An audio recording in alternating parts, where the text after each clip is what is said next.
Banyak sih Mbak kasus di mana orang tuh kayak aku tuh nggak ngerti loh passionku tuh apa. Iya. Aku ini siapa? Aku mau ngapain? Aku nih gimana? Melakukan sesuatu hal itu kan kalau misalnya dengan passion itu mesti energinya bisa dirasakan dan hasilnya biasanya maksimal. Aku sangat senang untuk bertukar pengalaman, mendengarkan pengalaman orang lain, sharing. Itu tuh aku senang banget.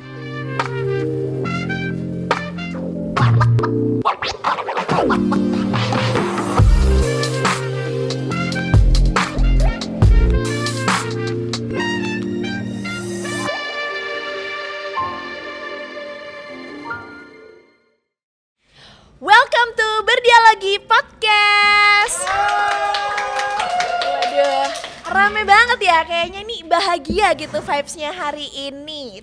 Kayak Mbak Andin yang udah ada di sebelah aku, yang selalu bawa positive vibes, ceria, terus kayak bikin kayak duh, Mbak ini loh kayak selalu bikin seneng gitu Mbak.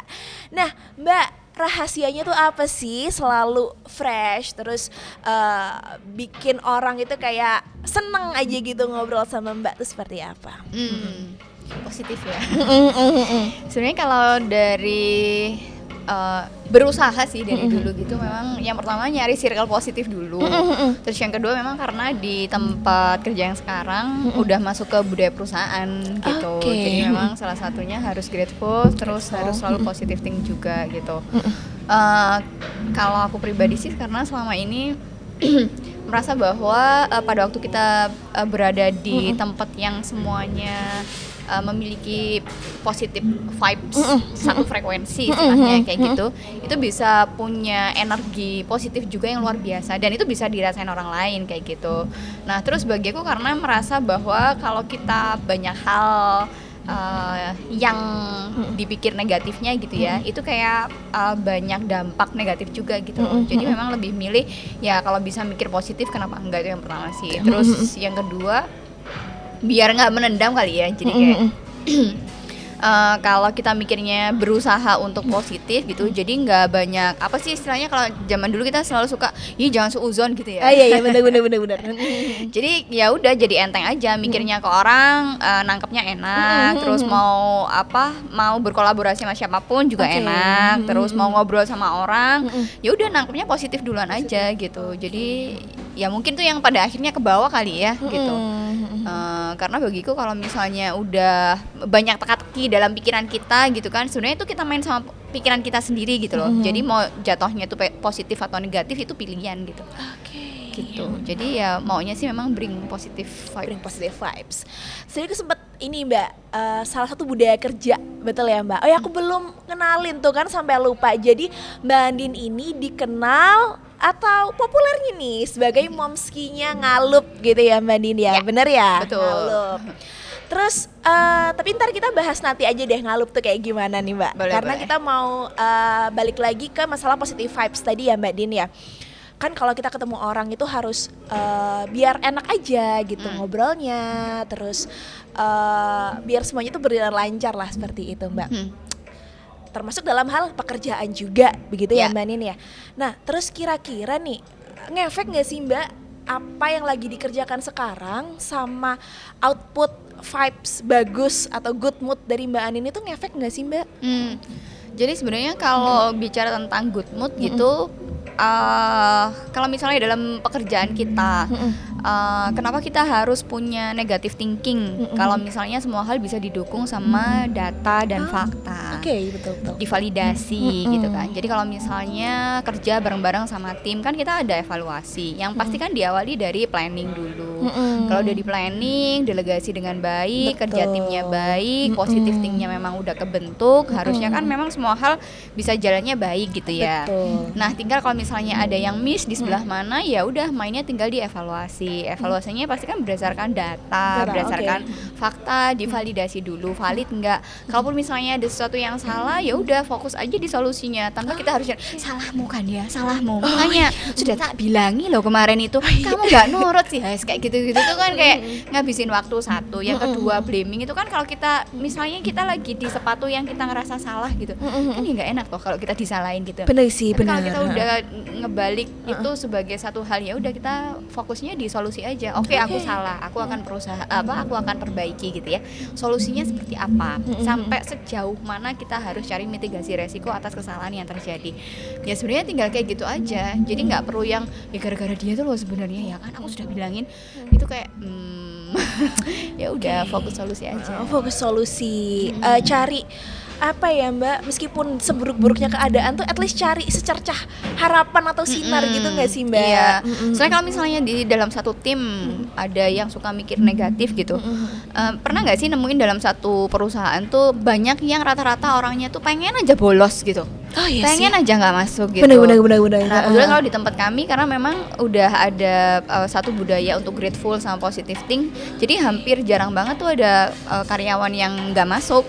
Karena udah nggak ada julit-julitan gitu kan, terus juga nggak ada senioritas, jadi ya udah semua equal sama family, family ya support each other ya kayak gitu, jadi ya enak aja bawaannya, jadi feel free aja buat ngerjain tuh. Oke. Terus ini Mbak, ngerasa grateful, terus ngerasa nyaman, sampai akhirnya kayak aku mending ngantor gitu, pokoknya aku libur ngantor aja deh gitu. Maksudnya saking nyamannya kan bisa seperti itu ya Mbak. Kalau aku pribadi ngelihatnya itu nggak bisa dilakukan kalau nggak ada passion sih Mbak. Ya. Passion itu juga penting gitu ya Mbak. Betul. Ya untuk bisa membangun rasa grateful, rasa good mood, rasa apa ya, pokoknya ikhlas dan seneng aja gitu untuk melakoni suatu pekerjaan. Betul Mbak ya. Kalau menurut Mbak Nin sendiri nih Mbak, passion itu sepenting apa atau kayak gimana sih Mbak passion tuh kalau dari Mbak Nin? Bener sih tadi kayak Zafira yang sampaikan gitu ya, bahwa passion tuh pada akhirnya bisa membawa satu kepuasan tersendiri apabila kita melakukan dengan baik. Kayak gitu. Jadi itu yang pertama. Terus yang kedua, melakukan sesuatu hal itu kan kalau misalnya dengan passion itu mesti energinya bisa dirasakan dan hasilnya biasanya maksimal. Lebih fokus. Beda dengan kalau kita mengerjakan segala satu hal itu dengan keterpaksaan gitu. Jadi menurut aku passion tuh penting banget. Nah, sebenarnya kalau kita sendiri misal banyak tuh istilah atau apa quotes gitu ya. Apa namanya, bekerjalah sesuai dengan passionmu. Karena kan kalau misalnya passion yang dibayar itu kan pada akhirnya bisa memberikan satu kepuasan tersendiri untuk kita gitu ya. Apalagi kalau passion itu pada akhirnya diasah, itu pasti akan jadi satu nilai tambah atau jadi unique value dan value added buat kita sendiri gitu. Jadi kalau menurut aku penting banget ya passion ya. Jadi itu tanpa ada rasa beban, tanpa ada keterpaksaan, hasil jauh lebih maksimal, segala sesuatunya bisa dikerjakan dengan baik, dengan smooth kayak gitu sih. Jadi kalau misalnya pun dalam satu tim penting banget untuk kita tahu masing-masing orang tuh passionnya apa gitu ya. Jadi menempatkan orang pada posisi yang sesuai dengan apa yang dia inginkan tuh jauh-jauh hasilnya lebih maksimal, biasanya kayak gitu. Nah, banyak sih Mbak kasus di mana orang tuh kayak aku tuh nggak ngerti loh passionku tuh apa. Aku ini siapa? Aku mau ngapain? Aku nih di mana? Gitu kan banyak nggak Mbak? Betul. Kalau dari Mbak Nin pernah nggak sih nemu kasus atau mungkin Mbak Nin sendiri pernah ngerasa aku ini sukanya apa sih? Betul. Gitu. Pernah nggak Mbak Nin? Coba cerita deh Mbak. Kalau dari dulu ya kita balik balik dulu sebentar gitu ya. Dulu aku dasarnya memang di hotelier ya awalnya. Jadi sempat kerja di hotel kurang lebih selama 12 tahun. Dulu awal banget aku di front office pernah, di marketing pernah, sampai di public relation pernah. Nah satu saat aku sangat passion ternyata waktu aku di frontliner. Jadi di kalau dulu kan di GSA gitu ya. Jadi banyak yang langsung kontak sama tamu-tamu, sama klien-klien kayak gitu. Nah di situ tuh aku sangat senang untuk bertukar pengalaman, mendengarkan pengalaman orang lain, sharing. Itu tuh aku senang banget dengerin orang ngomong. Misalnya apalagi waktu itu sempat kerja di salah satu hotel bintang 5 yang mostly mereka banyak bule-bule atau expat. Jadi cerita dari negara mana tuh kayak gimana, budaya negara mana kayak gimana, aku senang banget. Nah, ternyata waktu aku dapat challenge di PR, aku waktu itu punya kendala untuk menulis. Entah kenapa aku ngerasa kalau suruh nulis tuh insecure. belum nulis udah gemeter gitu nggak sih? Paham. Ini ngawalinya tuh harus tulisan apa? Kayak cuman wordingnya tuh apa, terus apa kalimat awal yang harus aku tulis tuh apa itu. Dan alhamdulillah ke bawah sampai sekarang ya untuk menulis. Itu yang sebenarnya pada akhirnya karena memang salah satunya adalah tuntutan pekerjaan untuk kalau di PR kan kita memang harus bisa nulis ya. Betul. Sesimpel at least kita ngebikin press release kayak gitu. Iya, kalau di PR kan memang ada kurang lebih 8 ya kepenulisan PR. Itu kita paling nggak harus benar-benar nguasain beberapanya kayak gitu, meskipun nggak harus semuanya, entah bikin fitur kah, bikin artikel kah, bikin rilis kah, macam-macam.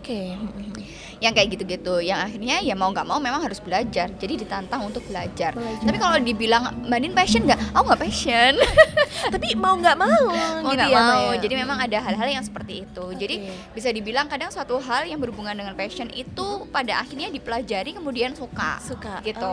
Jadi kalau sekarang misalnya karena udah terbiasa ngelihat tulisan orang tuh mesti ada salah satu bagian-bagian yang gemes gitu. Jadi aku pengen ngedit, jadi aku pengen benerin, ada yang nggak pas kah dan lain-lain, yang pada akhirnya ya itu jadi passion juga gitu sekarang gitu. Cuman memang di beberapa hal yang berhubungan dengan menulis harus ngerti genrenya dulu, nulisnya apa kayak gitu. Nggak semuanya. Jadi kalau dibilang passion banget di nulis, aku nggak passion. Milih banget. Harus gitu ya Mbak. Harus. Iya. Nah, menarik sih ngobrol passion sama Mbak Andin ini, karena ternyata passion buat ngobrol sama orang sesimpel suka dengerin orang atau ngobrol sama orang tuh bisa membawa Andin bisa membawa Mbak Andin tuh kemana-mana, betul ya Mbak? Bisa bikin ini itu ABCDE gitu ya. Tapi sebelum membahas itu, kayaknya aku agak haus nih Mbak gitu. Boleh ya kita minum dulu? Boleh. Mbak Andin mau minum apa? Aku mau yang ngetang ada wedang jahe. Wedang jahe, oke, hot ginger mungkin ya. Kalau di sini hot ginger gitu. Oke, boleh. Aku mungkin teh aja kali kalau aku. Oke, Masnya bisa nggak pesen hot gingernya 1 sama nggak jadi deh, sama kopi 1 deh, hot cappuccino atau latte bebas aja. Sip, thank you ya Mas ya. Makasih.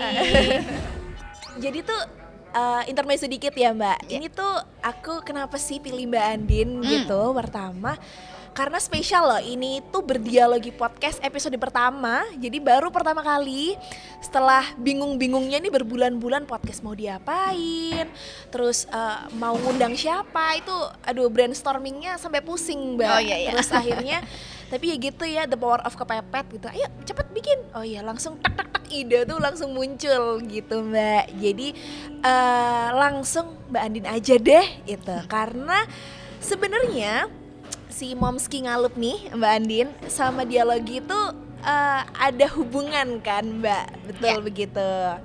Terus tapi hubungannya apa? Setelah ini deh kita bahas. Aku mau bahas passion lagi tadi itu Mbak. Boleh.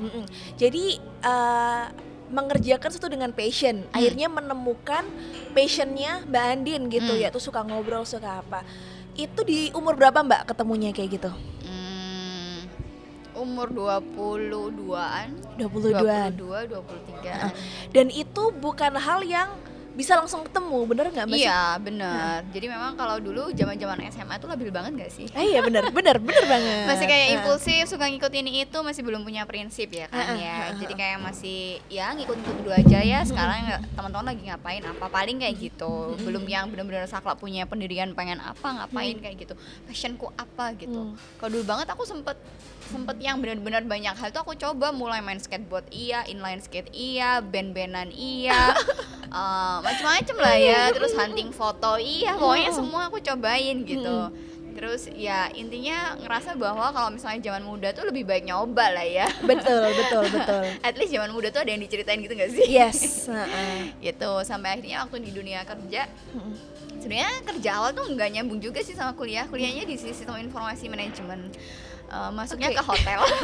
Agak nyelentangnya jauh ya Mbak ya, betul. Cuman memang di hotel juga sempat pegang di EDP ya, Electronic Database Processing. Jadi lebih ke sama sih, jadi part of sistem informasi manajemen juga gitu. Cuman ngerasa passionnya tuh benar-benar waktu banyak ngobrol sama orang, berjejaring sama orang, terus dealing dan lobbying. Akhirnya aku juga sempat nyoba cross training di marketing juga, gitu. Jadi di beberapa bagian di dunia perhotelan tuh aku coba. Pokoknya coba semua ya Mbak, sampai nemu itu. Nah, setelah nemu pun akhirnya Mbak Adin bikin ini bikin itu betul gitu nggak sih Mbak? Karena ngelihatnya kan Mbak Adin tuh sekarang kemana-mana gitu. Maksudnya yang paling aku ngertinya sih Ngalup mungkin ya Mbak ya. Selain Ngalup ada lagi nggak Mbak? Sekarang lumayan aktifnya di Smart Legal ID. Itu bidang apa Mbak? Bidang hukum. Startup sih. Jadi legal teknologi khusus bener-bener ngebantu teman-teman untuk bisnis pemula ya, biasanya untuk ngurusin legalitasnya juga gitu. Jadi gimana caranya nanti teman-teman bisa punya legalitas bisnis biar usahanya lebih lancar, biar cepat dapat cuan. Oh gitu tuh ya. Kalau misalkan kalian pebisnis masih pemula ya Mbak ya, butuh gimana nih mencuankan bisnis aku, bisa nih kontak Mbak Nin di Smart Legal ya Mbak? Ya, Smart Legal ID. Kebetulan kalau di Smart Legalnya memang lebih ke marketing brandnya ya. I see. Gitu. Jadi ya marketing teknik sistem informasi hotel Ngalup juga Nah, kalau untuk Ngalup ini orang Malang ya, Malang Raya nih, terkenalnya kan sebagai working space nih Mbak. Gitu. Tapi semua berubah ketika ada drama-drama Ngalup Buyar di bulan Maret lalu yang boom, kayak waduh heboh banget.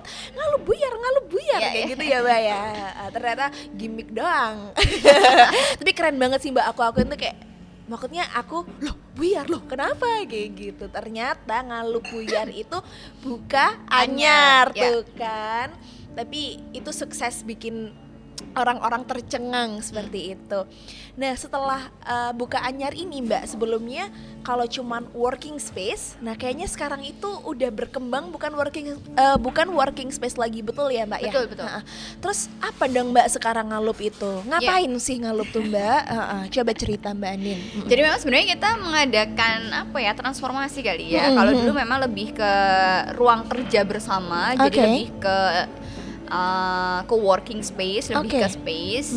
Cuman karena memang balik lagi konsep kolaborasinya memang udah kuat banget sih. Nah di era pandemi yang lumayan banyak hantaman, kita nggak boleh banyak kegiatan event yang mempertemukan banyak orang. Jadi kita juga gimana caranya bisa berjejaring di skop yang lebih luas. Karena kan memang mau nggak mau kita harus menyesuaikan diri dengan adanya perubahan. Khususnya gimana caranya kita tetap bisa melakukan banyak hal produktif, bekerja juga gitu kan, tapi secara online gitu. Nah jadinya yang dulunya kita memang base-nya di Malang-Malang aja, kita mulai mainnya di nasional atau internasional, itu yang pertama. Terus yang kedua, jejaringnya juga semakin luas, nggak cuman di sesama pemain co-working aja, tapi dengan industri-industri, dengan komunitas juga. Meskipun kita memang basicnya lebih ke talent pool juga sih ya, jadi memang banyak teman-teman mahasiswa yang sering ngikutin program-program atau kegiatan-kegiatan yang Ngalup bikin gitu ya. Yang khususnya sebenarnya kita lebih ke startup entusias. Jadi kegiatannya lebih ke startup. Nah, karena kebetulan pandeminya luar biasa, kegiatan online jadi lebih banyak juga. Akhirnya kemarin kita bekerja sama juga dengan beberapa para pemilik tempat yang dulunya aktivasi offline jalan, sekarang pada nggak jalan. Nah jadinya kita bisa kerja sama bareng. Terus yang dulunya kita bikin event sendirian, misalnya Ngalup tiap hari bikin event sendiri sampai ada hashtag Ngalup Everyday, sekarang udah berdialogi, berjejaring sama dialogi. Jadi jalannya udah nggak sendiri-sendiri. Nanti kita kerja sama lagi dengan hub-hub yang lain juga. Gitu sih. Jadi fokusnya memang lebih ke gimana caranya bisa berjejaring, networking yang lebih luas tapi dengan kolaborasi. Asik. Jadi ingat Mbak, aku tuh pernah baca quote, jadi if you wanna go far, if you wanna go fast, go alone gitu ya Mbak. Tapi if you wanna go far, go together. Betul ya Mbak ya. Jadi sekarang tuh ya together bersama, kolaborasi itu tuh udah suatu value yang nilainya tinggi. Betul begitu nggak sih Mbak? Terus juga kalau aku ngelihat tren-tren kolaborasi sekarang itu udah naik banget gitu. Orang-orang udah nggak mikir kompetisi lagi sekarang. Gimana caranya aku bisa bikin collab untuk membuat sesuatu yang lebih wow, lebih gede gitu. Go far lah ibaratnya tadi ya Mbak. Ya contohnya nih kayak Gojek, Tokopedia gitu ya. Jadi GoTo, bukan tokek loh ya. Terus misalkan kemarin yang heboh banget tuh McD sama BTS gitu. Itu kan konsepnya juga collab gitu, kolaborasi. Dan ternyata dari 2 case yang tadi aku sebutin tuh juga efeknya ke orang-orang, wah keren ya, se-booming itu gitu loh Mbak. Padahal kan mungkin dibalik itu ya jelas alasan bisnis atau ya itu pasti gitu. Cuman akhirnya ketangkep orang-orang, wah gila ya bisa collab gitu. Wah gila ya McD sama boy band misalkan gitu. Wah Gojek, Tokopedia sama-sama startup Indonesia bisa gabung gitu. Nah kalau dari Mbak Andin sendiri nih, sebenarnya tren kolaborasi itu tujuannya apa sih? Maksudnya latar belakangnya juga gimana? Sampai diaplikasikan ke Ngalup juga kayak gitu Mbak Andin. Gimana tuh Mbak ceritanya? Jadi sebenarnya bicara kolaborasi kalau bisa ditarik mundur gitu ya. Terinspirasi kalau saya dulu tuh be honest, terinspirasinya sama beberapa artis-artis di luar negeri yang mereka selalu featuring gitu loh. Jadi itu kan sama-sama pada akhirnya buat ngangkat dua nama gitu ya. Misalnya artis siapa, fit siapa, akhirnya mesti keangkatnya dua-duanya.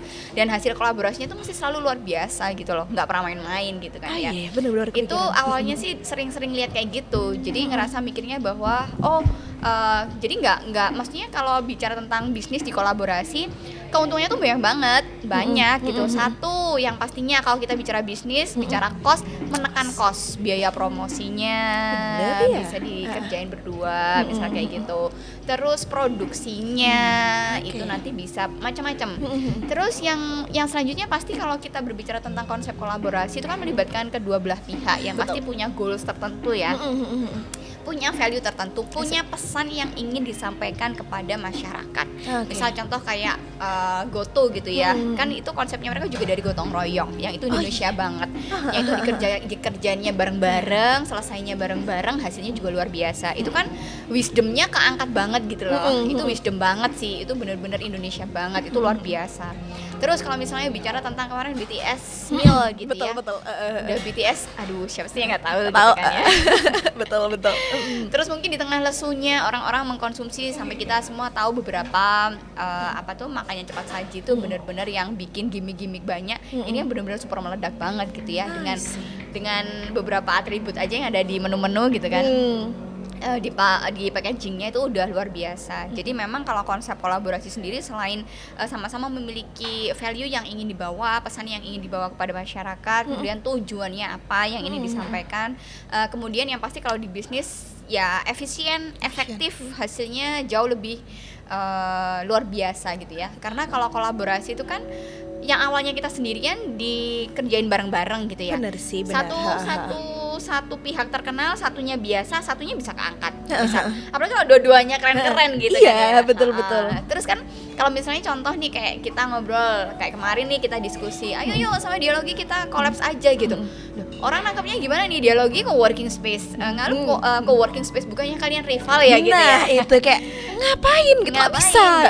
Tapi kalau kita ngerti target marketnya sendiri-sendiri, audiensnya sendiri-sendiri, harusnya kita tahu gitu ya. Maksudnya seperti anatomi tubuh, kita ngerti kita tuh di mana, apakah kita kepala atau kita tangan atau kita kaki gitu. Itu punya fungsi sendiri-sendiri. Sama kemarin saya ngobrol banyak tuh Mbak Zafira sama Mas Ibnu. Target marketnya udah beda. Di convertnya jadi apa juga beda. Jadi sebenarnya kalau udah tahu masing-masing kayak gitu, udah ngerti value-nya, ya udah fokus aja di value-nya. Oh, sama-sama pengen tujuannya seperti ini. Jadi bisa jalan aja tanpa apa istilahnya kalau tadi bilang sekarang udah nggak zamannya kompetisi ya, lebih bener. Kompetisi itu tetap akan ada misalnya, dan itu tetap sehat aja gitu. Nah cuman mungkin kemasannya aja ya. Jadi kayak kalau misalnya Ngalup, kita lebih ke program nih isinya anak-anak entusias. Kalau misalnya di Dialogi, kenyamanan, cozy, ada kopinya. Ngalup nggak punya. Benar. Gitu. Jadi kayak saling mengisi aja. Saling mengisi, makanya kayak anatomi tubuh pada akhirnya semua menjalankan fungsinya sendiri-sendiri. Benar kayak gitu. Jadi ya kalau udah sama-sama ngerti manfaat positifnya, kolaborasi tuh jauh lebih mudah dijalankan kayak gitu. Gitu sih. Dan maksudnya masyarakat juga nangkepnya kan beda juga gitu loh. Iya benar.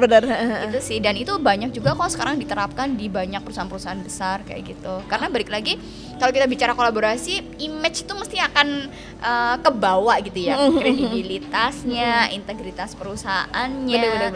Ya istilahnya brand image dari kedua pihak ini mesti akan sama-sama terangkatnya. Gitu. Terus aku masih bingung Mbak, define atau membedakan mana yang aku enaknya kolaborasi nih, enggak sih ini bagusnya dikompetisiin aja kayak gitu tuh. Gimana Mbak kalau dari Mbak Andin sendiri, kapan harus kolaborasi, kapan harus kompetisi gitu? Ya. Sebenarnya sih kalau sudah sama-sama ngerti model bisnisnya seperti apa, kita jadi tahu kapan waktunya kita bicara tentang kompetisi, kapan waktunya bicara tentang kolaborasi.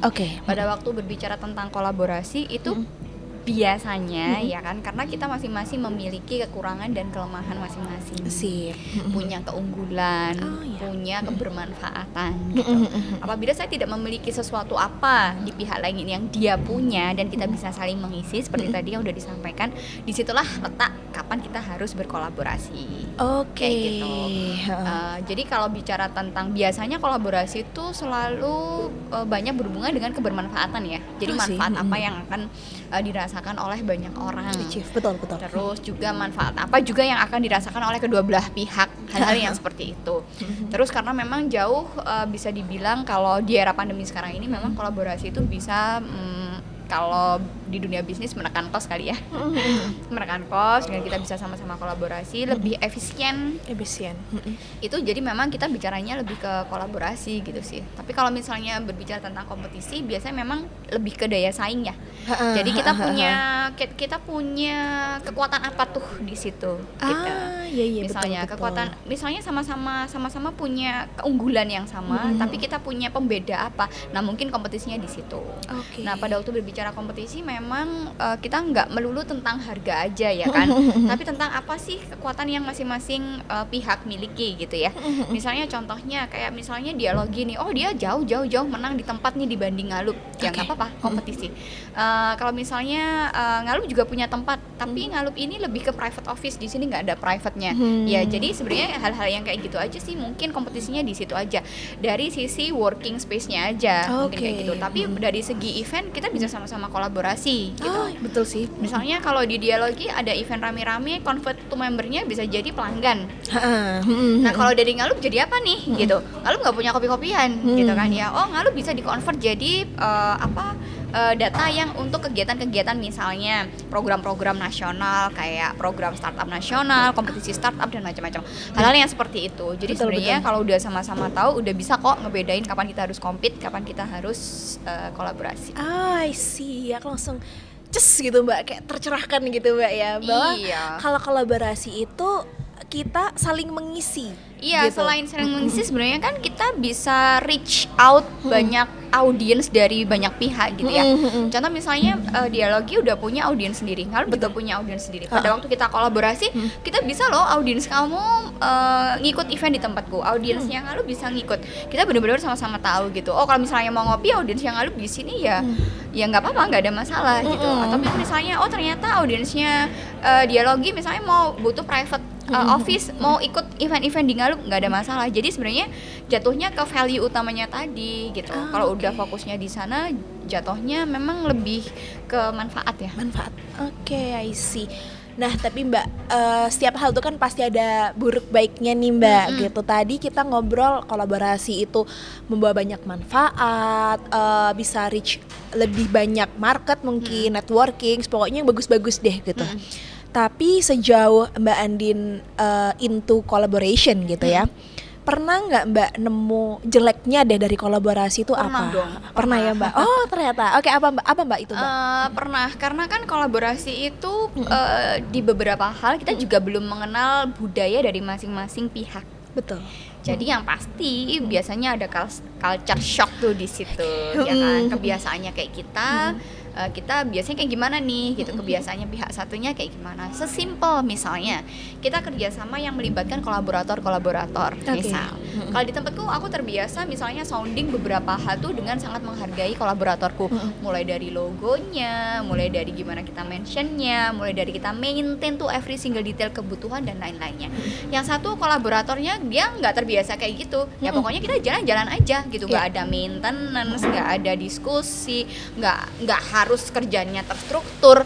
Hal-hal yang seperti itu terjadi gitu. Nah, lalu masalahnya nanti di mana? Ada beberapa hal yang berhubungan dengan kolaborator ini kerjasamanya sama siapa. Apakah ini melibatkan budget yang besar misalnya, ataukah memang nggak ada budgetnya, atau siapa yang akan menanggung budget dari kegiatan-kegiatan tersebut, hal-hal yang seperti itu. Nah, terus lagi yang berhubungan dengan trustworthy, kepercayaan. Misalnya, kita melibatkan ternyata nggak cuma kedua belah pihak kita aja, karena kita kegiatan ini lumayan besar, kita melibatkan pihak yang lain lagi, C, D, E, F, G misal kayak gitu.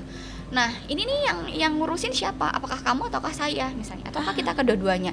Yang kita ngopeninya baik banget, yang sana ternyata seenak-enaknya. Nah, hal-hal yang seperti itu memang harus hati-hati banget sih. Jadi memang meskipun berbicara tentang kolaborasi, tapi penting tetap harus ada hitam putihnya, hak dan kewajiban masing-masing pihak seperti apa. Kalau ada force majeure atau yang benar-benar di luar dari kendali kita, ada masalah di situ, gimana penyelesaiannya, tetap ada sih. Jadi kolaborasi pun memang tetap istilahnya selain berbicara tentang kebermanfaatan, tentang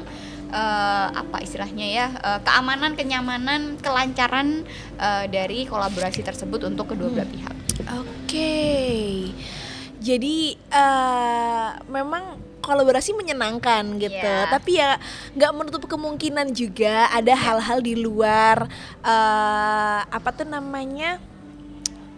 di luar ekspektasi. Apa gimana ya, Mbak? Bukan di luar ekspektasi ya, di luar ekspektasi di luar kendali juga. Di luar kendali mungkin lebih itu.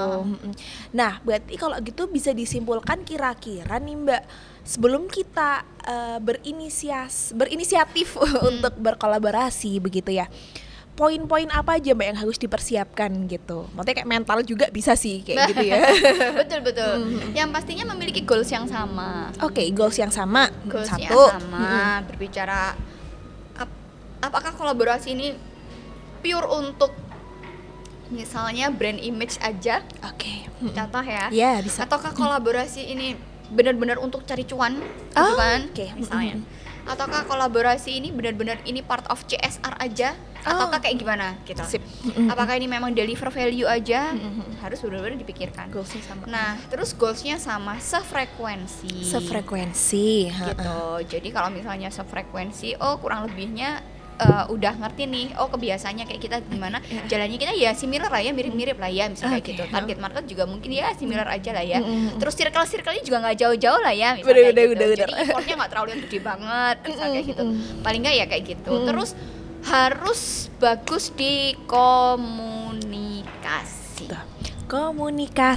Betul. Ini penting banget. Jadi komunikasi itu sebelum berkolaborasi, sebelum bekerja sama, yang pasti kita harus cek dulu masing-masing latar belakang dari kedua belah pihak. Kayak gitu. Kalau sudah dikomunikasikan semuanya dengan baik, terus kebiasaan-kebiasaannya, terus kalau misalnya istilahnya ada beberapa skala prioritas, terus pembagian tuduh dari masing-masing, terus delegasi dari kedua belah pihak dan macam-macam. Luas sih sebenarnya kalau bicara kolaborasi, tapi yang pasti ya itu tadi, background check itu penting, frekuensi itu penting, goalsnya sama-sama kayak gitu, sama komunikasinya benar-benar harus clear banget sih gitu. Berarti ada 3, Mbak ya. Aku coba simpulkan lagi. Yang pertama tadi itu goalsnya sama. Terus frekuensi. Terus yang terakhir komunikasinya oke. Jadi kayak PDKT ya, Mbak. Betul. Jadi dalam hubungan itu kayak 3 poin ini kan juga penting ya. Kalau misalkan cocok, kita jadian, gitu ya, Mbak ya. Benar. Terus mungkin sekarang kita bahas masa depan ya, Mbak ya. Maksudnya sejauh apa kolaborasi ini perlu dilakukan, atau sejauh apa kolaborasi itu bakal impact-nya segede apa gitu. Mungkin kan yang pendengar podcast ini juga berasal dari berbagai kalangan ya, Mbak. Mungkin ya pebisnis ada, mahasiswa mungkin juga ada, pokoknya macam-macam lah gitu. Mungkin di masa depan gitu mereka butuh berkolaborasi gitu untuk dari tujuan-tujuan yang udah disebutin tadi. Terus kira-kira nih Mbak, perlu nggak? Maksudnya mereka perlu mikirin, oh aku nanti perlu nih mindset kolaborasi nih dari sekarang, atau nggak usah lah nunggu aja ntar ada waktu gitu. Perlu nggak dari Mbak Nin sendiri? Sebenarnya paling penting kalau sekarang itu fungsi berjejaringnya sih yang diduluin. Jadi networkingnya dulu aja gitu. I see. Karena kalau kita zaman sekarang itu nggak terbuka untuk berjejaring, repot juga ya. Eranya memang eranya berjejaring, kolaborasi, meningkatkan koneksi, hal-hal yang kayak gitu tuh penting banget. Jadi sebenarnya kalau yang kayak gitu nggak usah nunggu waktu gitu ya. Sesegera mungkin kalau bisa memulai untuk kolaborasi dengan ya siapapun pihak-pihak yang kira-kira mungkin bisa memberikan keuntungan atau manfaat yang sama, ya mulai sekarang networking, why not kayak gitu. Tapi kalau berbicara tentang kolaborasi, memang sebenarnya kalau bisa dibilang kolaborasi itu akan datang di saat yang tepat, pada waktu ada kesempatan, terus juga ada kesiapan. Itu kalau menurut founder saya tuh namanya keberuntungan tuh dari situ. Pada waktu ada kesempatan bertemu dengan kesiapan, nah di situ ada keberuntungan. Sebenarnya kolaborasi kurang lebih juga sama sih. Pada waktu nanti ada kesempatan untuk kolaborasi dan memang saat itu adalah benar-benar dibutuhkan dan manfaatnya bisa dirasakan di saat yang tepat, timing ya bicaranya. Timing, benar-benar ya, benar. itu juga bisa gitu. Jadi perkuat dulu nih networknya, cari sebanyak mungkin. Ketika ada chance, ketika nih ayo kita bisa collab, itu tuh bakal kayak datang sendiri gitu nggak sih Mbak? Tinggal kita siap atau enggak gitu kan nerimanya.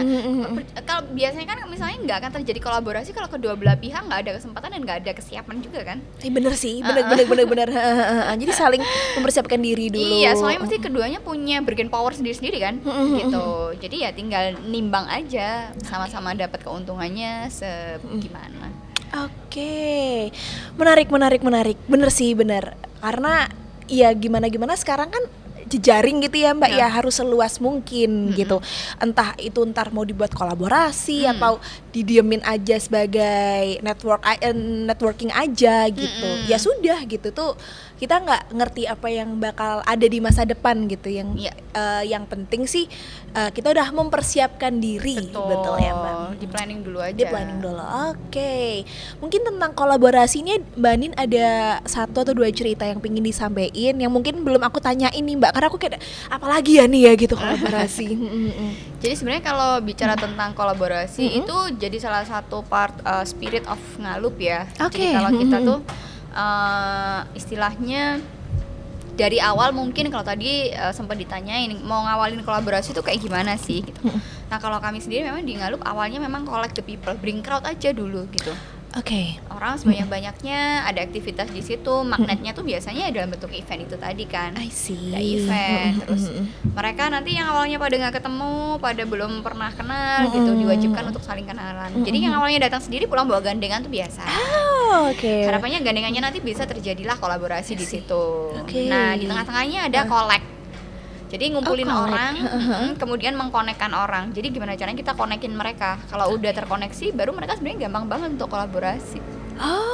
Gitu. Aku jadi paham di Mbak, kenapa kok Ngalup sama Dialogi meskipun katanya nih rival, tapi kok bisa collab gitu. Ternyata kita jiwanya ini sama. Kan Ngalup pingin gimana sih kita nge-collect, nyambungin orang gitu. Betul. Dialogi juga connecting your passion. Gimana caranya passionnya customer di sini bisa nyambung aja gitu.